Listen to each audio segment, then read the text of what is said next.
The Lockheed P38 Lightning was the first American fighter to fly faster than 400 miles per hour in level flight.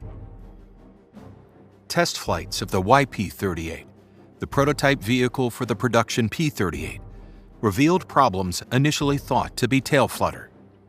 During high-speed dives approaching the speed of sound, the aircraft would shake violently, and the nose would tuck under, negating elevator or rudder input. Flutter was ruled out as the P-38's tail was skinned with aluminum, making it structurally rigid. After extensive wind tunnel tests were completed, it was revealed the instability was due to compression.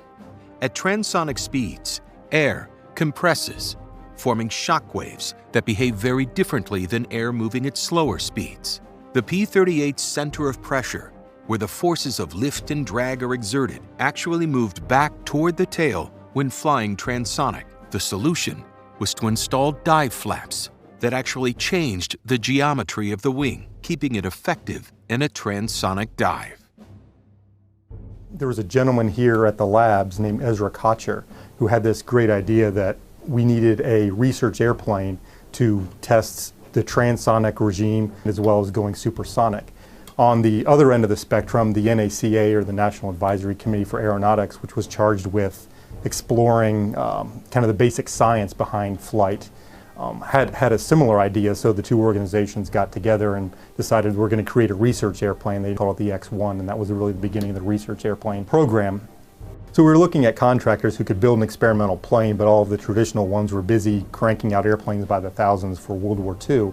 Well, Bell Aircraft out of New York wasn't quite as busy, but Larry Bell, who headed the company, agreed that he could do this experimental plane. So between them and the Air Force and the NACA, they designed the X-1. Since the .50 caliber bullet was known to be stable at supersonic speeds, the body of the X-1 was designed to follow its basic shape. The combination of the stable body shape, thin wings, powerful engine, and an all-moving tail allowed Air Force test pilot Chuck Yeager to be the first person to fly faster than the speed of sound. Yeager's supersonic flight was the most famous. However, the X-1 family of rocket planes and the research techniques employed by the Air Force became the pattern for all subsequent X-craft programs. The flight data collected by the Air Force and NACA over the X-1's 238 flights proved invaluable to U.S. fighter designs throughout the rest of the century. The X-1E reached a top speed of Mach 2.24, but its straight wing and structural material limited it from achieving higher speeds. The X-2 delivered valuable research data on high-speed aerodynamics and thermal effects. The first X-2 was destroyed on a captive flight, checking the craft's liquid oxygen system. The plane was jettisoned and fell into Lake Ontario, never to be recovered. The last flight in the program saw the second X-2 become the first manned aircraft to fly faster than 3 times the speed of sound. Unfortunately, the aircraft became unstable when its pilot, Mel Apt, attempted a banking turn at speed. Apt ejected, but never exited the ejection capsule to use his personal parachute.